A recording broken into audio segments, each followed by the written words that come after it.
Bonjour tout le monde, bienvenue sur ma chaîne YouTube. C'est dans le mode domination multijoueur que je vais vous présenter cette vidéo. Dans mes précédentes vidéos, j'avais dit que les armes ne sont pas très importantes, mais aujourd'hui, je confirme le contraire, je suis très désolé de ma maladresse. Sincèrement désolé. Après une longue partie de jeu, j'ai trouvé enfin des équilibres pour faire des bons scores. Dans cette partie de jeu, j'ai choisi comme atout fin prêt, invisible, hors radar, incognito et domination. Alors vous allez sûrement demander pourquoi ces atouts et pas d'autres. Je vais vous expliquer pourquoi. Le fin prêt permet de viser plus vite au moment où vous voyez des ennemis qui croisent vos chemins. Invisible, hors radar, incognito, ce sont les atouts parfaits pour passer au mode furtif total. Avec ces atouts, je n'apparais en aucun cas sur le radar. Cela me permet de contourner les adversaires facilement. Certes, il ne permet pas d'éviter les explosifs, ni la grenade flash, ou paralysante, ou autre. Mais vous serez moins repérable, vous mourrez moins aussi. À présent, je vais vous présenter l'arme que j'ai choisie pour booster mon score. Oui.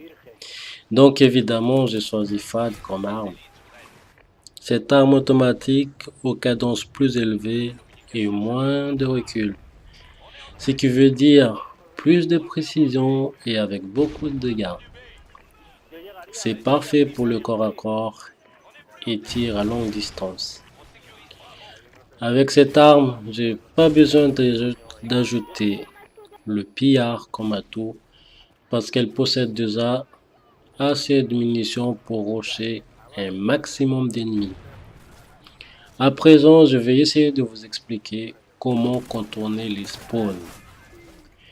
Tout d'abord, vous avancez au milieu dans un coin isolé du map pour pouvoir anticiper le mouvement adverse. Ensuite, vous attendez le premier sortant et vous le tirez. Une fois qu'il est abattu, vous revenez discrètement sur vos pas pour l'attaquer de suite après son apparition. Puis vous continuez le chemin sur vos pas afin de vous concentrer sur les sorties ennemies. Surtout ne restez pas campé sur place, car tôt ou tard vous serez repérable. Oui, écoutez mon conseil, vous serez repérable.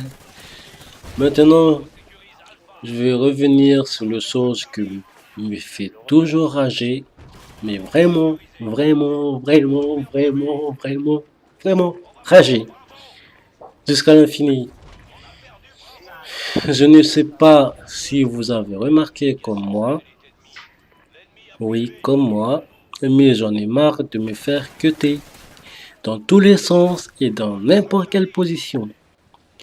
Non, mais ras-le-bol du coup de couteau à 3 mètres de distance. Mais allô quoi? Allô? Je trouve ça trop humiliant. Franchement, les amis, je préfère mourir après avoir glissé. C'est un pot de banane que mourir comme ça, voyons. C'est pas tout. Lorsqu'on tire sur un ennemi, malgré qu'une durée de vie réduite, il arrive quand même à survivre après plusieurs munitions dans le corps. Comment expliquer ça? Vous pouvez me le dire? Comment expliquer ça? Ce n'est pas tout. Je précise que les soldats ne savent pas nager. Mais waouh! Les soldats qui ne savent pas nager. Nager, enfin, nager. Remarquez, je me suis noyé dans la partie. Ah ah ah ah, très drôle. Avant de vous quitter, je voudrais vous parler des équipements de combat. J'ai choisi dans la partie assaut, communication, satellite qui permet de se débloquer en 3 kills, sauf avec l'atout détermination qui se débloque en 2 kills. Elle me permet à moi et à mon équipe d'identifier plus facilement les emplacements des ennemis. Je trouve que ça aide beaucoup. Puis j'ai choisi le système IMS, car on peut le placer dans n'importe quel emplacement pour piéger celui qui arrive. Pourquoi j'ai choisi IMS au lieu du chien de garde? Car IMS est beaucoup plus efficace que le chien de garde pour la simple raison que le chien de garde ne me paraît pas très utile pour les gens qui ne campent pas. Et pour finir, je choisis la tourelle automatique qui se place comme IMS mais qui se débloque en 7 kills. Le seul problème de cet équipement de combat, c'est qu'il ne fonctionne pas comme avec Black Ops lorsque l'ennemi possède l'atout invisible, incognito et hors radar. Cette tourelle n'a aucune utilité comme dans certains équipements de combat. Pour avoir plus d'atouts, il faut supprimer les performances mortelles et tactiques et stats armes secondaires. Une fois que tout est fait, vous pouvez choisir l'arme que vous désirez et équiper avec deux équipements choisis.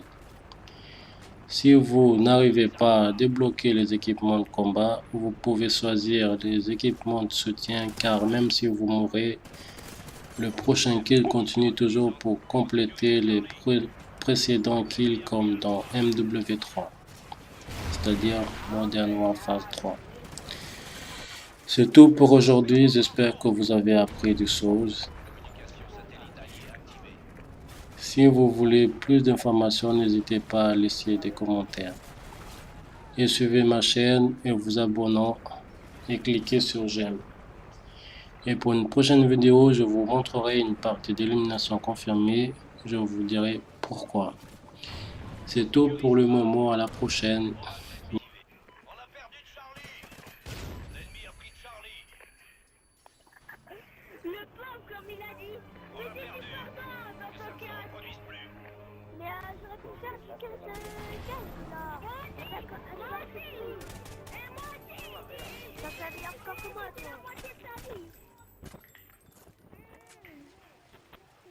Oh, tu viens bon là. J'ai eu 3 fois ma chaîne.